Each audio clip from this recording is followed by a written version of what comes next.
Sau khi con trai tôi chào đời, tôi đã vội vã lên đường ra chiến trường. Dù cơ thể vẫn còn yếu ớt, 10 năm chinh chiến xa trường, tôi lập nhiều chiến công hiển hách, trở thành nữ tướng danh tiếng lừng lẫy. Ngày trở về, lại phát hiện trong nhà xuất hiện thêm một vị thiếp. Phu quân của tôi, một mặt đầy vẻ yêu chiều, đang cắm châm san hô lên mái tóc của nàng ta. Hai người phô trương yêu đương nồng nhiệt, yêu say đắm quên hết mọi thứ. Cậu con trai do tôi mang nặng đè đau 9 tháng 10 ngày, đang ngây thơ đáng yêu nép vào lòng nàng ta gọi mẹ. Hình ảnh hạnh phúc viên mãn trước mắt, như thể tôi mới là kẻ thứ ba trong tầm nhìn mơ hồ. Sự thật và lời tiên đoán trùng hợp. Trên đường về kinh, tôi gặp một vị hòa thượng điên rồ.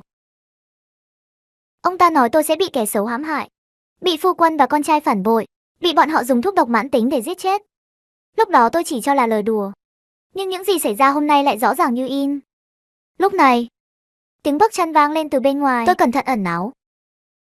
Thưa ngài, phu nhân từ Bắc Cương gửi thư về, ngày mai sẽ đến.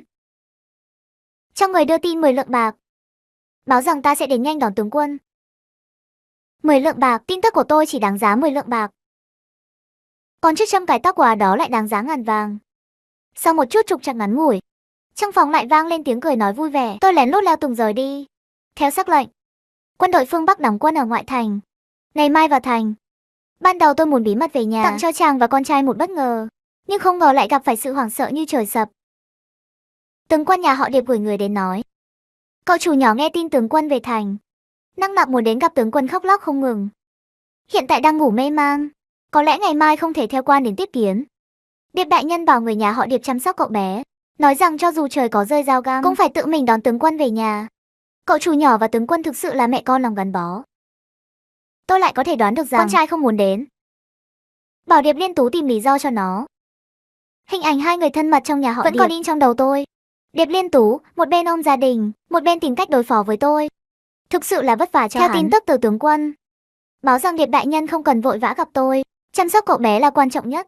Ngày thứ hai trời nắng chang chang, các quan theo sắc lệnh đón rước ở cổng thành, bầu không khí nghiêm trọng và long trọng. Sau khi vào thành, bệ hạ phong tôi làm trường mình hầu, ban cho tôi một căn hộ sang trọng ở Long Thành thị. Vừa hay tôi cũng không muốn về nhà họ Điệp. Nhà họ Điệp ban đầu không phải là nhà họ Điệp, lúc đó mùa thu đi săn tôi cứu bệ hạ, được phong làm tướng quân Ninh An, mới có căn hộ.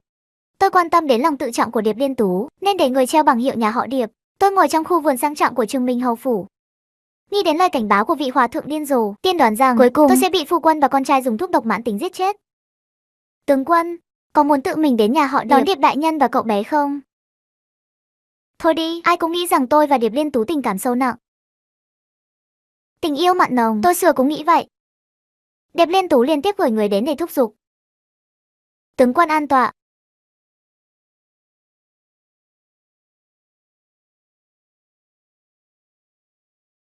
Tôi vô tình phân phó, hãy nói với quân lính rằng ta đã mệt mỏi sau chuyến đi, hãy nghỉ ngơi vài ngày. Quân lính gật đầu nhận lệnh, đặt xuống một số hộp quà trong tay. Đó là những món quà mà tôi đã chuẩn bị ở biên cương cho Điệp Liên Tú và con trai. Điệp Liên Tú thích viết chữ, tôi đã săn một con sói hung dữ, lấy lông sói để làm bút lông sói.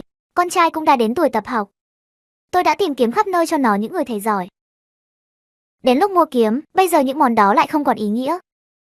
Tướng quân, Điệp đại nhân đến rồi. Điệp Liên Tú phong thái dịu dàng ung dung, eo buộc chiếc vòng ngọc bồ câu là bằng chứng cho tình yêu của chúng tôi. Có thể thấy rằng hắn đã cố gắng trang điểm. Trinh Trinh, vì sao nàng mệt mỏi mà không về nhà nghỉ ngơi? Hắn nói vừa nhìn xung quanh khu vườn. Nét vui sướng trong mắt không thể che giấu. Năm đó đất nước bị xâm lược, kinh đô chìm trong nỗi sợ hãi. Là Điệp Liên Tú khuyên tôi, nói rằng với võ nghệ của tôi nên bảo vệ tổ quốc, bảo tôi bỏ lại con trai mới ra chiến trường. Bây giờ nghĩ lại, hắn thực sự muốn tôi lập công danh, hay muốn tôi chết trên chiến trường? 10 năm ở Bắc Cương, tôi liều mạng để tích lũy công danh, chỉ để sớm ngày được thăng tiến và vinh danh. Cho nhà họ Điệp, Điệp Liên Tú may mắn được bệ hạ ban thưởng, kiếm được một người thiếp. Tôi liều mạng chiến đấu, lấy máu nuôi sinh mạng, sợ họ bị thiệt thòi. Mỗi khi nhận được phần thưởng, đều cho người gửi trực tiếp đến nhà họ Điệp. Tôi luôn nghĩ rằng sự liều mạng của tôi có thể đổi lấy cuộc sống thoải mái của họ ở kinh đô, cũng là đáng. Nhưng tôi không nghĩ đến họ sống quá thoải mái đến nỗi hoàn toàn quên rằng con trai ruột của tôi gọi người khác là mẹ. Dưới ánh hoa ngọt ngào, âm nhạc du dương, tôi lạnh lùng nhìn người đàn ông trước mắt, cảm thấy xa lạ và ớn lạnh. Có phải nàng muốn dọn dẹp nơi này để đón ta và con đến ở không? Ta nghĩ nhà họ Điệp dù nhỏ nhưng lại ấm cúng, bỗng dưng bảo ta chuyển nhà, ta còn chút tiếc nuối. Hắn vừa nói vừa nhìn xung quanh khu vườn. Tưởng tượng hình ảnh mình sống ở đây. Lúc này một người tiểu thị bước nhanh đến. Thì thầm vào tai hắn một câu lớn tiếng. Sắc mặt của Điệp Liên Tú bỗng chốc hoảng hốt. Ánh mắt không che giấu được sự lo lắng. Phải chăng là có việc ở nhà? Đúng, chính là. Bệ hạ bảo soạn thư có chút sai sót. Ta đi xem xét. Những người đồng sự thực sự là lại chọn lúc này tìm tôi. Ngọc Trinh, ta đi ngay sẽ về. Nàng đã mệt mỏi sau chuyến đi. Không cần đợi ta, nghỉ ngơi đi. Tôi cười nhạt. Điệp Liên Tú thực sự là người sống thoải mái. Sống quá lâu, nói rồi cũng không giỏi. Bệ hạ bảo soạn không phải là thư thường. Là luật pháp thực sự có sai sót. Nên tìm người khác. Chứ không phải tìm hắn, loại người nhàn rỗi này. Tướng quân, ngươi ngủ rồi à? Đã qua giờ tí, con đẩy cửa cho Điệp đại nhân không? Hóa ra còn thấy Điệp Liên Tú lâu không về. Liền dặn dò thuộc hạ gửi một chút đồ ăn khuya đến. Kết quả đến thì nhìn thấy cổng thành đóng kín, nhìn có vẻ bận rộn. Hỏi thăm mới biết. Hôm nay là ta không biết vì sao đau ngực rất mạnh. Uống thuốc gì cũng không hiệu quả, suýt chết. Điệp đại nhân lo lắng rất nhiều, mang theo bằng chứng vào cung để mời thái y. Phó tướng bực mình. Đến nhà họ Hạ để hỏi cho rõ, không gặp được Điệp Liên Tú, lại gặp con trai tôi, lần này lại mang đến chơi đồ chơi gì nào. Phó tướng giận đến nổi nóng. Liên thấy thái y từ nhà họ Điệp đi ra, làm sao có việc đau ngực. Chỉ là một số mưu trò tranh sủng. Cần gì bảo lão tử tốn công. Điệp Liên Tú giật mình, bảo quản gia mau chóng gói lễ vật cho thái y. Rồi tiến ra cổng. Trở về hầu phủ. Phó tướng trằn trọc không ngủ được, nghĩ mà không ra. Chỉ có thể gọi tôi dậy. Tướng quân, người và Điệp đại nhân, giữa hai người có phải là... Phó tướng là võ tướng, không biết nói sai nói quanh. Tôi và Điệp Liên Tú sắp ly hôn. Sau này Điệp Liên Tú đến, cứ coi là khách thường, báo cáo là được. Gió lạnh bỗng dưng, tôi lại nhớ đến ánh mắt thương xót của vị hòa thượng già. Tôi giờ là Trường Bình hầu hiện nay. Chiến đấu ở biên cương hàng chục năm, bây giờ một cái quay về kinh đô, không phải để chìm đắm trong bóng ma ảo tưởng. Nhận được lệnh của tôi, không ai dám tự ý cho phép Điệp Liên Tú vào phủ. Điệp Liên Tú bị cản ở cổng, chẳng hề giận dữ, quay người trở về nhà họ Điệp đón con trai. Con trai mới có 10 tuổi, tính nết ương ngạnh, không ngó ngàng gì cả xông vào hầu phủ. Người nhà không dám cản, thực sự cho nó xông vào trước mặt tôi. Nàng có phải giận không? Điệp Liên Tú như muốn khoe bảo vật, lấy ra từ lòng một chiếc châm cài tóc bằng gỗ, hình dạng thường thường, chất liệu thường thường. Ở chợ bán khoảng 5 xu. Ngày đó ta trở về, nghĩ đến việc về lấy quà rồi đến gặp nàng. Ai ngờ là nàng ấy bị ôm. Ta đã ở lại thêm một chút, ta sợ làm phiền nàng nghỉ ngơi nên không đến hầu phủ. Hắn vừa nói vừa đẩy con trai, báo hiệu con trai nũng nịu. Con trai lần đầu tiên vào hầu phủ, bị sự trang nghiêm xung quanh mê hoặc. Căn nhà này thực sự lớn, sau này chúng ta sẽ ở đây à? Nói rõ đi, ta và mẹ thứ hai sống chung. Đúng vậy, những năm qua hắn luôn sống chung với ta.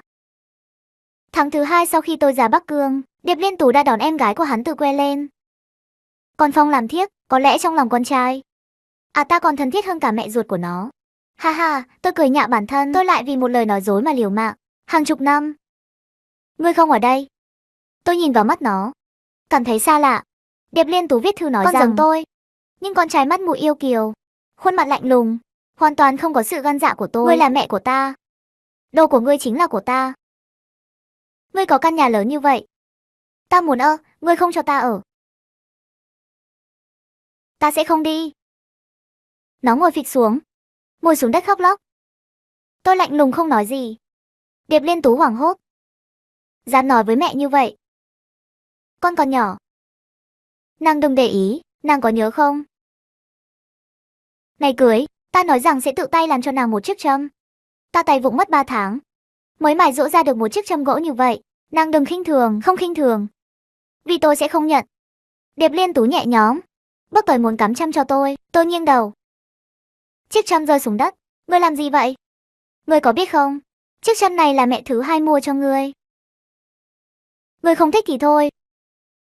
Con nén đồ lung tung. Thật là người phụ nữ thô bỉ.